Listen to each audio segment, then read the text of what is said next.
오늘도 하나님의 은혜와 능력이 여러분의 삶 속에 함께 할 수 있길 바랍니다. 이제 8월 달도 거의 마무리돼 가고 있습니다.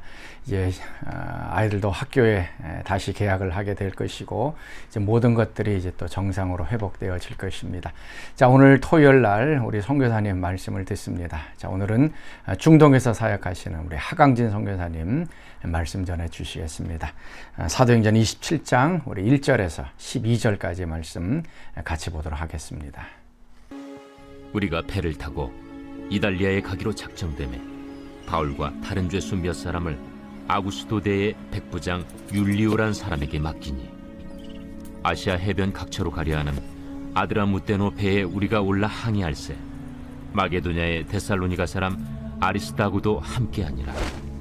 이튿날 시돈에 되니 율리오가 바울을 친절히 대하여 친구들에게 가서 대접받기를 허락하더니, 또 거기서 우리가 떠나가다가 맞바람을 피하여 급으로 해안을 의지하고 항해하여 길리기아와 밤빌리아 바다를 건너 루기아의 무라시에 이르러 거기서 백부장이 이달리아로 가려 하는 알렉산드리아 배를 만나 우리를 오르게 하니, 배가 더디가 여러 날 만에 간신히 니도 맞은편에 이르러 풍세가 더 허락하지 아니하므로 살몬의 앞을 지나 그레데 해안을 바람막이로 항해하여 간신히 그 연안을 지나 미항이라는 곳에 이르니 라세아시에서 가깝더라. 여러 날이 걸려 금식하는 절기가 이미 지났으므로 항해하기가 위태한지라 바울이 그들을 권하여 말하되, 여러분이여, 내가 보니 이번 항해가 하물과 배만 아니라 우리 생명에도 타격과 많은 손해를 끼치리라. 백부장이 선장과 선주의 말을 바울의 말보다 더 믿더라. 그 항구가 겨울을 지내기에 불편하므로 거기서 떠나 아무쪼록 베닉스에 가서 겨울을 지내자 하는 자가 더 많으니, 베닉스는 그레데 항구라. 한쪽은 서남을, 한쪽은 서북을 향하였더라. 사도행전 26장 마지막 구절에 의하면 바울이 가이사에게 상소하지 않았으면 석방될 수도 있었습니다. 하지만 바울은 이미 가이사에게 상소하였기에 그는 이탈리아 로마로 압송되어 가야만 합니다.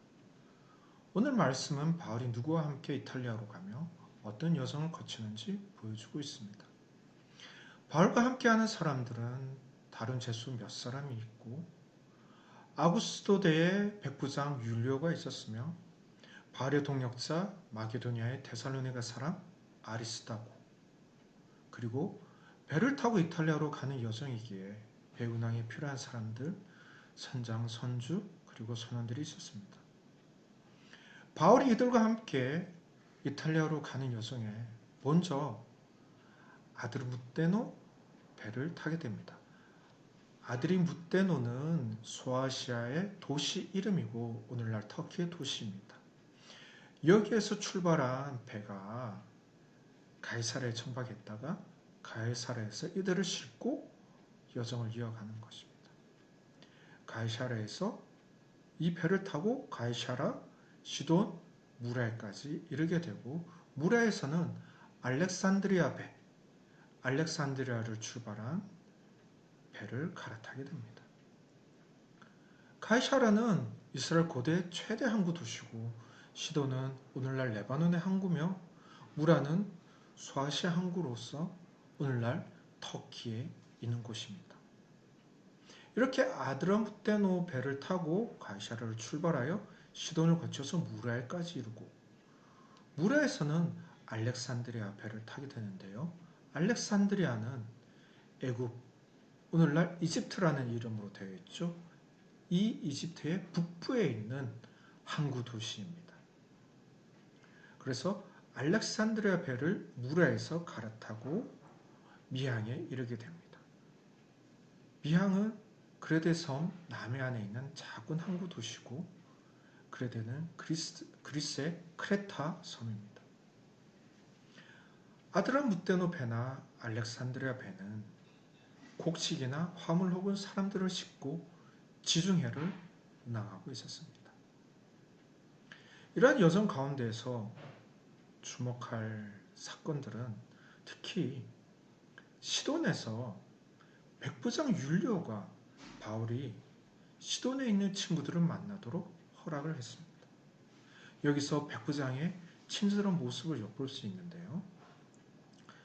이에 바울은 시돈에서 친구들로부터 잠시나마 대접을 받고 위로를 얻을 수 있었습니다. 한편 무라는 배를 갈아타는 곳이어서 아드라무테노 배에서 알렉산드리아 배로 갈아탔습니다. 저도 한국에서 요르단 오기까지 이 여정이 굉장히 깁니다. 그렇기 때문에 직항이 없습니다. 그래서 이번 여름에는 사우디아라비아 항공을 타고요. 리야드를 경유해서 한국을 가고 또 요르단으로 돌아왔습니다. 이런 식으로 비행기도 갈아타는 여정이 있듯이 당시에도 배들도 한 번에 가지 못해서 갈아타는 경우들이 있었습니다.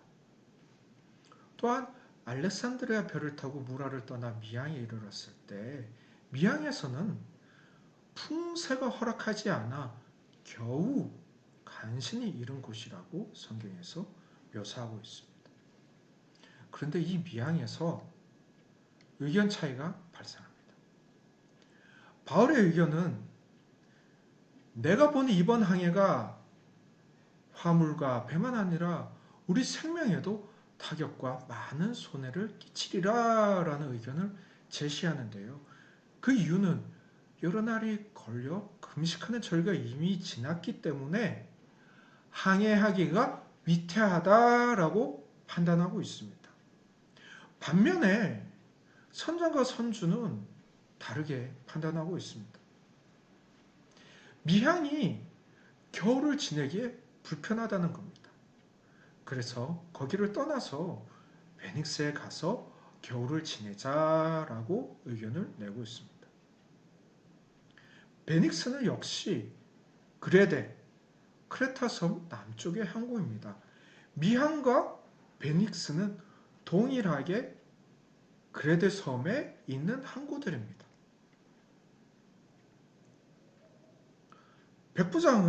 그런데 중요한 결정 권한을 가지고 있는 백부장은 바울보다도 선정과 선주의 말을 더 믿었습니다. 그리고 선장의 말을 지지하는 이들이 더 많았습니다. 왜 그럴까요? 그도 그럴 것이 미항에서 이들이 가고자 하는 베닉스까지는 약 떨어진 거리가 65km밖에 안 됩니다. 배로 가자면은 약 한 서너 시간이면 갈 수 있는 가까운 거리였습니다. 바울은 날씨를 분별해서 안전 여부에 우선을 두고 판단하였고 선장과 선주 그리고 백부장을 포함한 많은 사람들은 편리함의 여부에 우선을 두고 판단하였습니다. 물론 그들의 판단은 미항과 베닉스가 가까웠기에 합리적인 판단이라고 생각할 수도 있었습니다. 더군다나 죄수 바울보다도 경험이 많은 선장의 판단을 의지했을 겁니다. 바울도 1차, 2차, 3차 전도 여행의 기간에 배를 탔었기에 날씨를 보는 안목이 어느 정도 있었을 겁니다. 하지만 전문가인 선장의 의견이 더 우세하였습니다. 바울이 가이사에게 호소하지 않았으면 도리어 풀려나고 이러한 여정을 하지 않았어도 됩니다. 하지만 가이사에게 호소함으로써 결국 로마로 향하는 먼 여정을 떠납니다. 바울은 원래 로마로 가고픈 의도를 가지고 있었습니다. 사도행전 19장 21절 바울이 마게도냐와 아가야를 거쳐 예루살렘에 가기로 작정하여 이르되 내가 거기 갔다가 후에 로마도 보아야 하리라.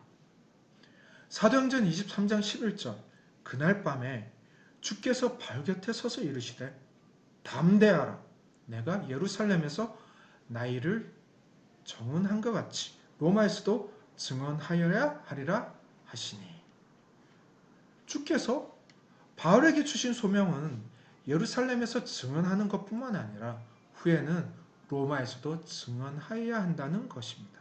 즉 바울은 로마로 반드시 가야 합니다. 이전에 죄 없으신 예수께서 십자가에 달려야 하는 하나님의 뜻을 흐트리지 않고 순종하고 나아갔던 것처럼 이제는 여전히 죄가 없는 바울이 로마를 향해 나아갑니다. 그런데 로마를 가는 여성이 혼자 가지 않습니다. 도리어 그를 호송하는 로마 군대가 있습니다. 그를 무사히 로마까지 호송할 의무가 그들에게 있습니다. 또한 그를 로마까지 운송할 수단인 배를 다루는 선장과 선원들도 있습니다. 물론 예수께서 십자가에 못 박히실 때 좌우편에 다른 죄수들이 있었던 것처럼 바울의 여정에 다른 죄수들도 함께 있었던 것을 오늘 본문에서 보게 됩니다. 특히 백부장 율리오는 바울을 온전하게 로마로 호송할 책임자로서 배가 깨어져 갈 때 다른 군인들이 바울을 포함한 죄수들을 죽이려 하는 뜻을 비췄지만 오늘 27장 43절에는 그들의 뜻을 막기도 하면서 바울을 보호해 주기도 합니다. 특별히 여기서 주목할 인물은 아리스토하고입니다. 그는 에베소에서 바울과 같이 다니다가 아담의 여신 숭배자들에게 잡혀 연극장에 들어가기도 했습니다. 사도행전 19장 29절에 이렇게 드러나고 있습니다. 그리고 사도행전 27장 2절에는 바울과 같이 로마에 동행하는 사람으로 묘사가 되고 있고요. 골로새서 4장 10절에는 바울과 함께 갇히기도 했고 빌레몬서 1장 24절에는 바울의 동력자라고 표현하고 있습니다. 이 아리스토부는 사실 죄수가 아니었기에 로마로 굳이 동행하지 않아도 되었습니다. 그럼에도 불구하고 그는 로마에서 바울과 함께 증언의 사명을 위해 그 머나먼 여정을 함께합니다. 우리 믿음의 삶의 여정은 어떠합니까? 때로는 우리가 우리의 잘못이나 실수가 아님에도 불구하고 불의를 당하거나 나의 판단이 아니라 다른 이의 잘못된 판단으로 손해를 입기도 합니다. 그런데 오늘 본문을 통해서 알아볼 중요한 것은 우리가 무엇을 향해 나아가느냐입니다. 만일 우리가 하나님의 부르심의 소명을 따라 오늘을 살아간다면 분명히 하나님께서 그 뜻을 이루실 것입니다. 다만 우리가 소명을 따른 믿음의 길을 나아갈 때에 억울함이 있을 수도 있고 손해를 입기도 하며 나의 판단을 따랐으면 더 나았을 텐데 다른 이의 판단을 따라 더 큰 어려움을 겪을 수도 있을 겁니다. 아마 여기 계신 분들은 이러한 어려움들을 이미 다 겪었을 것입니다. 앞으로 또 겪을지도 모를 일입니다. 하지만 두려워할 필요가 없습니다. 사도행전 23장 11절에 그날 밤에 주께서 바울 곁에 서서 이르시되 담대하라 네가 예루살렘에서 나 일을 증언한 것 같이 로마에서도 증언하여야 하리라 하시니라. 주님께서 이 말씀을 언제 바울에게 하시느냐면 사도행전 23장 10절을 보면 사두개인과 바리새인들의 다툼으로 인해서 큰 분쟁이 생기고 바울은 마치 그들에게 찢겨질 것 같은 상황에 처했습니다. 그러니까 천부장이 놀래서 군인들을 명하여 내려가 무리 가운데서 바울을 빼앗아서 영내로 들어가라 명했던 그 일이 있었던 그날 밤에 주께서 말씀하신 것입니다. 그 두 그룹의 다툼 사이에서 찢겨질 것 같은 어려움을 겪고 난 그 밤에 주께서는 도리어 담대하라고 말씀하시면서 로마에서 증언할 것이다 라고 말씀하셨습니다.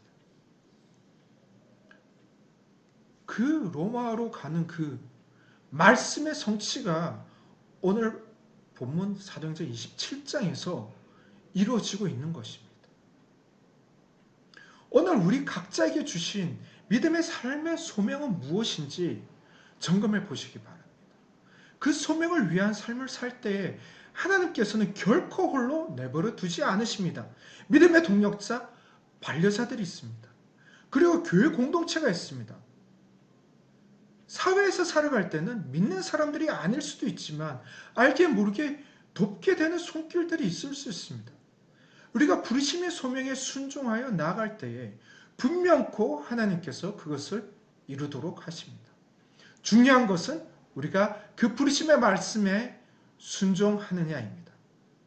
하나님의 부르심에 반응하여 순종하며 살 때에 억울하거나 손해보는 것은 소명 완수를 위해서 다 의미가 있는 것입니다. 그렇지만 불순종의 삶에서 억울하거나 손해보는 것은 결국 그 가치가 하나도 없으며 의미도 없고 이루는 것도 없습니다. 오늘 하나님의 부르심을 따라 내가 가야 하는 로마는 어디입니까? 기꺼이 손해와 어려움을 감수하시고 믿음의 여정을 향해 나아가시기 바랍니다. 그리고 하나님께서 결코 홀로 내버려 두지 않으심을 기억하시기 바랍니다. 로마로 가는 목적은 주를 증거하기 위함입니다. 이를 위해 담대한 주를 증거하는 오늘의 하루가 되길 주의 이름으로 축원드립니다. 다 함께 기도하시겠습니다. 오늘 우리의 삶이 억울하고 손해를 보며 때로는 어려울 수도 있습니다. 그럼에도 하나님께서 우리를 부르신 그 소명을 확인하게 하옵소서. 주의 이름을 증언하기 위해 우리의 부르신 곳으로 나아가게 하옵소서. 억울함, 손해, 어려움들을 다 이기며 하나님의 뜻을 이루게 하옵소서. 이를 위해 오늘 두려워하는 것이 아니라 담대함의 하루를 살게 하옵소서. 하나님의 도우심을 손길을 구합니다.